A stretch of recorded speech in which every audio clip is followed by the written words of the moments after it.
संतोष देशमुख हत्या प्रकरणामध्ये बीडच्या विशेष मकोका कोर्टात आज सुनावणी. सुरक्षेच्या कारणास्तव वाल्मिक करारसह 7ही आरोपींना व्हीसीद्वारे सुनावणीला उपस्थित करणार.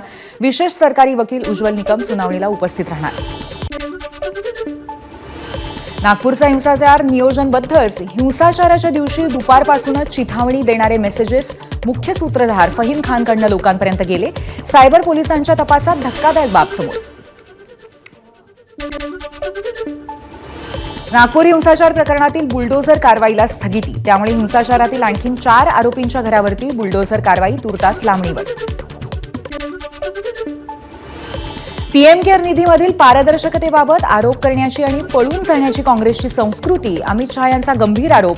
यावेळी राज्यसभेमध्ये प्रचंड गदारोळ.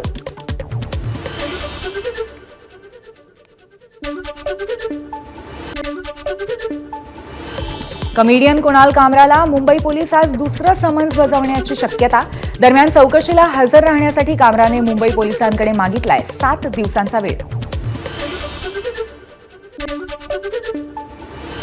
मुंबई पोलिसांनी कुणाल कामराला चौकशीसाठी बोलावलं, मात्र कुणालनं पोलिसांना पत्र लिहित मागितला 1 आठवड्याचा वेळ. मुंबई पोलिसांनी अजून यावर काहीही निर्णय घेतला नाहीये. डोंबिवलीतही कॉमेडियन कुणाल कामराविरोधात गुन्हा दाखल. कलम 356 अंतर्गत गुन्हा दाखल. याआधी खार पोलिसांमध्ये पहिला गुन्हा दाखल झाला होता. शिंदे म्हणजे राज्यात चेष्टेचा विषय. भाजप आणि फडणवीसही मजा घेत आहेत. स्टुडिओ तोडफोड प्रकरणावरनं सामनाच्या अग्रलेखातनं हल्लाबोल. सामनाने अग्रलेखात छापलं कुणाल कामराचं पूर्ण विडंबन.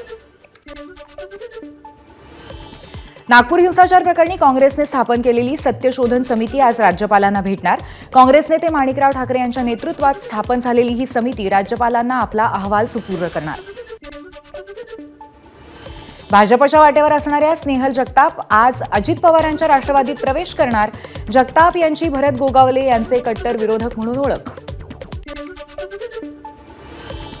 सांगलीमध्ये उद्धव ठाकरेंच्या शिवसेनेला आणखीन एक धक्का. जिल्हाप्रमुख संजय विभूतेंचा पक्षाला जय महाराष्ट्र.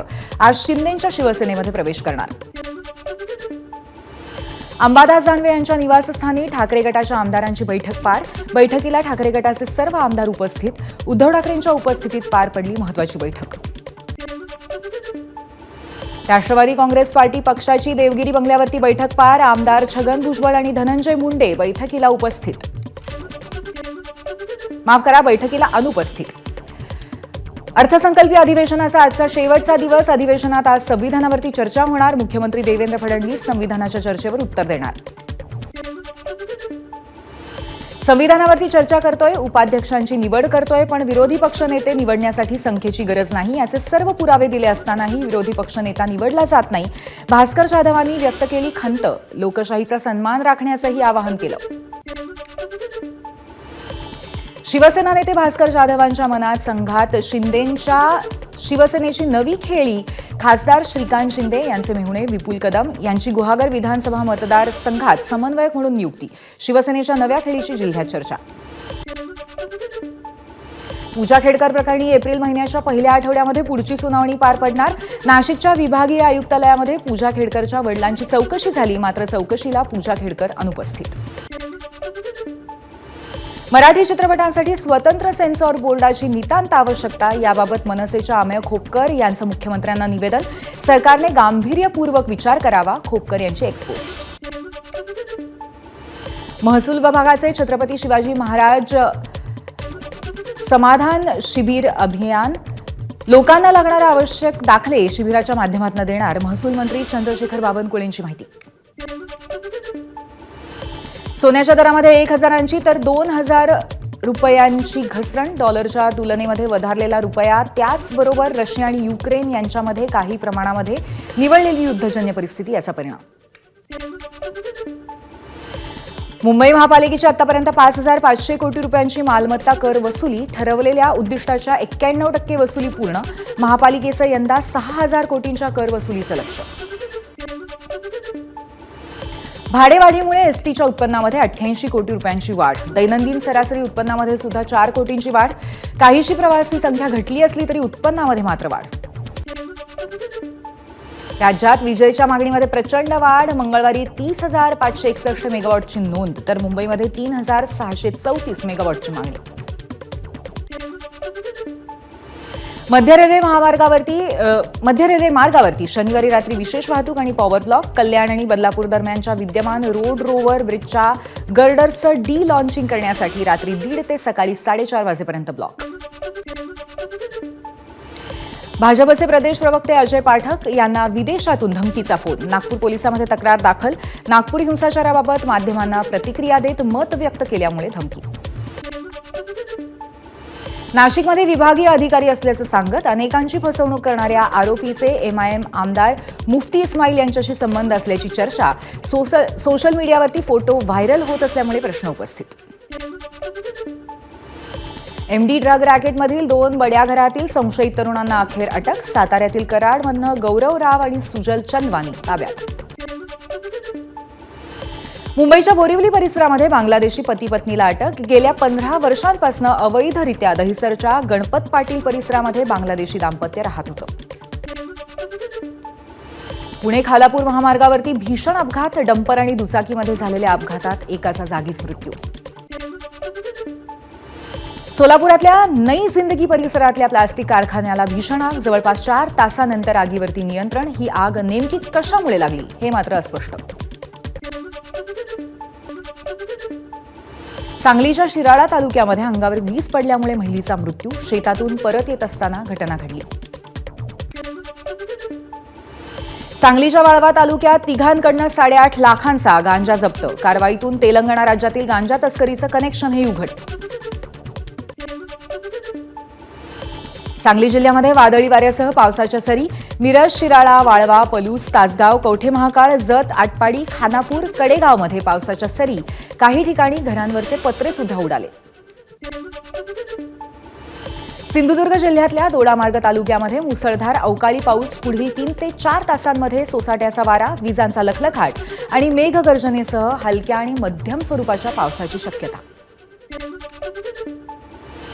रत्नागिरीच्या संगमेश्वर तालुक्यामध्ये मुसळधार पाऊस. अवकाळी पावसामुळे जनजीवन विस्कळीत, तर पावसामुळे आंबा, काजू या पिकांना सुद्धा धोका.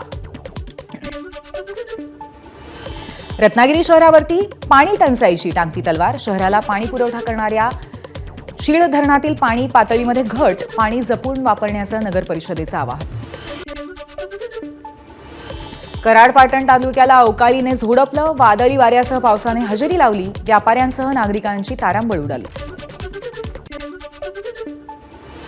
भंडाऱ्यात टोमॅटोला ₹1 किलोचा दर. त्यामुळे टोमॅटो उत्पादक शेतकरी आर्थिक संकटामध्ये. धानाला ज्याप्रमाणे सरकार हमीभाव देतं त्याप्रमाणे बागायती शेतीला सुद्धा हमीभाव देण्याची शेतकऱ्यांची मागणी. साताऱ्यामध्ये उन्हामुळे टोमॅटोच्या दरात मोठी घसरण. दर घसरल्यामुळे उत्पादनाचा खर्च सुद्धा निघत नाही. टोमॅटो उत्पादक चिंतेत. नांदेडच्या माहूर तालुक्यामध्ये पाण्याच्या शोधात नीलगाईचा कळप मानवी वस्तीच्या दिशेने. त्यामुळे उन्हाळी पिकांचं नुकसान. वन विभागाने याकडे लक्ष द्यावं, शेतकऱ्यांकडनं मागणी. रानटी हत्तींच्या कळपाकडनं गडचिरोलीमध्ये सूरडोंगरी, आकापूर, किटाळीत आणि उन्हाळी धान आणि मक्याच्या पिकाची नासाडी. वन विभागाच्या अधिकाऱ्यांनी पंचनामे करून तातडीने नुकसान भरपाई देण्याचे निर्देश. उपमुख्यमंत्री अजित पवारांच्या नेतृत्वात बनावट पनीर संदर्भात महत्त्वाची बैठक. बनावट पनीराला आळा घालण्यासाठी कठोर कारवाईचे आदेश. दुधात भेसळ करणाऱ्यांवरती मकोक्का अंतर्गत कारवाईसाठी कायद्यामध्ये सुधारणा करणार. दुधातील भेसळ तपासण्यासाठी प्रत्येक विभागामध्ये प्रयोगशाळा सुरू करावी. उपमुख्यमंत्री अजित पवारांचे निर्देश. केंद्रीय गृहमंत्री अमित शहा 12 एप्रिलला रायगड दौऱ्यावरती. छत्रपती शिवाजी महाराजांच्या पुण्यतिथीनिमित्त विशेष दौरा. रायगड किल्ल्यावरती जात अमित शहा शिवरायांना अभिवादन करणार. कोस्टल रोड लगतच्या विकसित जागा सागरी मंडळाकडे हस्तांतरित करा. या जमिनी महाराष्ट्र सागरी मंडळाकडे हस्तांतरित झाल्यास महसुलाचे नवीन स्रोत निर्माण होतील. मत्स्योद्योग मंत्री नितेश राणे यांची मुंबई पालिकेकडे मागणी. शिवसेना ठाकरे गटाचे आमदार अनिल परब यांची नाव न घेता नितेश राणेंवरती टीका. महाराष्ट्रात एक नेपाळी आहे, मीच हिंदू धर्म वाचवू शकतो असं त्याला वाटतं. परबांचं वक्तव्य. यावेळी उद्धव ठाकरे हे बाजूलाच बसले होते. परब संविधानावरील चर्चेत बोलत होते. हवाला पैशांचा वापर करून सोने खरेदी केल्याची रान्या रावची कबुली. काही दिवसांपूर्वी बंगळुरू आंतरराष्ट्रीय विमानतळावरती रान्या रावला अटक केली होती. तिच्या जामिनावरती उद्या कोर्ट निर्णय घेणार. नवी दिल्लीत सुरू असलेल्या खेलो इंडिया पॅरा स्पर्धेतील अॅथलेटिक्समध्ये महाराष्ट्राने 10 सुवर्णांसह पटकावली 23 पदकं, 6 रौप्य 7 कांस्यही पटकावली. पॅरा स्पर्धेमध्ये 23 पदकं पटकावण्याची महाराष्ट्राची पहिलीच कामगिरी. कर्णन फिल्म प्रोडक्शनचा हलगट चित्रपट 18 एप्रिलला प्रदर्शित होणार. चित्रपटामध्ये गावाबाहेरच्या एका धोकादायक समुदायाची कथा दाखवण्यात आली आहे. चित्रपटाचे लेखक आणि दिग्दर्शक आहेत करण सुमन अर्जुन. आयपीएलमध्ये आज राजस्थान रॉयल्स विरुद्ध कोलकाता नाईट रायडर्सचा सामना. हंगामातील पहिला सामना जिंकण्यासाठी दोघेही संघ सज्ज. एबीपी माझा, उघडा डोळे बघा नीट.